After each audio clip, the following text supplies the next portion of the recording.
Greetings, ladies and gentlemen. This is the Inept General bringing you some Total War Warhammer news. And today we got the announcement of who the new free DLC Legendary Lord for the Lizardmen will be. And it looks like it is going to be Tiqtac'To, the Master of the Skies in the Lizardmen armies. He is a Skink Chief, a Skink Legendary Lord.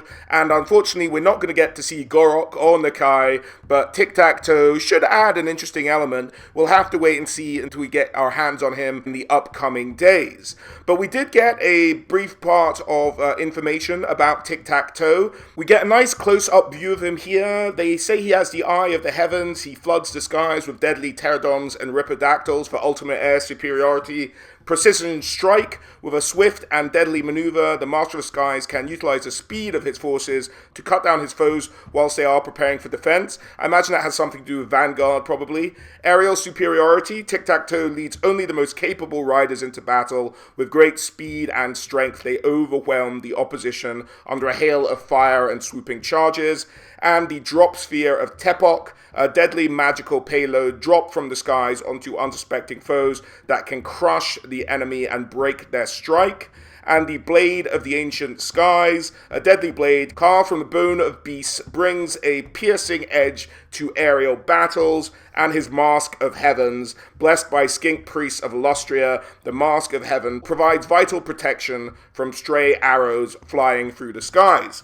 So we actually got to have a look at some of these stuff and a look at Tiqtac'To in action during the stream that went on earlier today. And I just picked a few highlights to give you an idea of how he'll maybe play and what he'll look like in Total War Warhammer 2. So here we have Tiqtac'To's campaign screen. As you can see, the guy looks pretty cool in his little video in the center there. He has a fun orange-based logo. On the whole, he looks very much like his model. A little bit more colorful than model, but obviously you painted them yourself. But looks pretty good. He has this Master of the Skies ability, where all his heroes start with pterodon mounts, all the Skink heroes at least. He also has a very cool sounding new right, which is the right of Zunki, and that is the ability to, obviously at the end of you moving all your heroes and armies, you get to use this right, and then all their movement goes back to full. So you basically get a double move if you use this right in the campaign map, which could be hugely useful during a campaign, absolutely. So that seems like a fun little right there. And his campaign line of sight is boosted by 25%, and he has the Pterodon gain a special ability, which was described on the stream as basically being that Pterodons have twice as many bombs as they would normally do to take down your enemies with. So on the whole, you know, interesting looking, fun looking character. We can also see down here the climates he's suited to: savanna, desert, and jungle. Those are his most suitable climates, so that's handy to have. In line with, I think, most of the Lizardmen, I don't think there's anything different about what he likes to live in than compared to any of the other legendary lords the Lizardmen have. But on the whole, that's his campaign map. He has this, the cool orange logo, as you said, orange territory there. This looks like where he starts down in the south, maybe in the western jungle, in the Vortex campaign. I don't think on the stream, at least in early parts of the stream, they confirmed where he'll be in Mortal Empires, but I'm sure you guys will be able to dig that information out by the time this video goes live. Tlaqua, I think, was one of the cities in Lustria, probably because his faction's named after that. You might think he starts there, but he might start in the New World as well. We'll have to wait and see, or the Old World even, south of Araby. We'll have to wait and see on that one. Apart from that, we did get to see a few more of his abilities on the upgrade tree. And yeah, here's Tiqtac'To's upgrade tree. As you can see, we got a bit of a preview of it. We got to see, you know, for the most part, the stuff in the bottom two columns seem to be fairly standard. He's got his Doom Sphere of Tepok, a small strike area, but it does have that slowing effect, which could be helpful when you're just trying to get as much missile damage done. Leadership when attacking, so really going for an aggressive stance with this army, leadership boost there. He has his charge bonus, Fearless Leader, and the 10% physical resistance, Pterodons and Ripidactyls, 10% speed, and 25% ammunition. That's a huge boost for you to be able to get there. And I think we do move on to his next one in just a bit here in the video.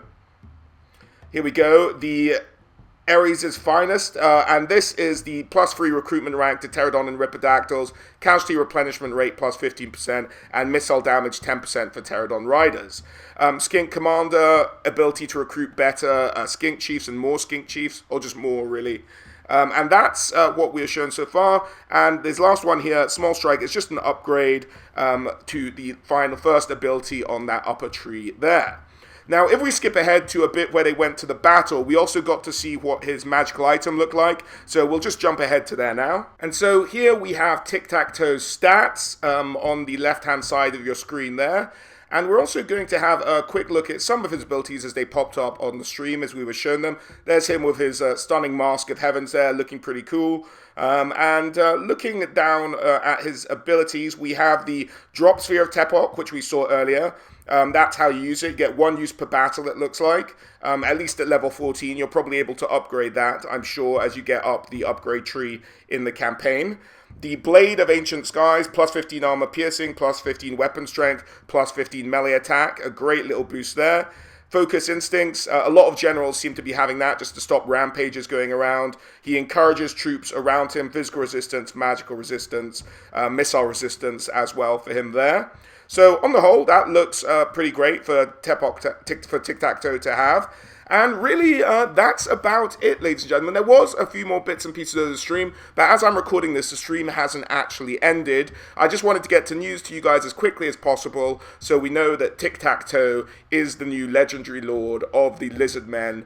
Fun little character, maybe not what we all hoped for, but I'm sure we can all make the most of it. But as always, guys, a huge thank you for watching. I'll maybe try and cut my section of the Tiqtac'To out of my missing legendary lords video for the Lizardmen and maybe put that up as a separate video later today, so look out for that. But other than that, as I said, thank you all for watching, and I hope to catch you all on the next one. Alright guys, bye.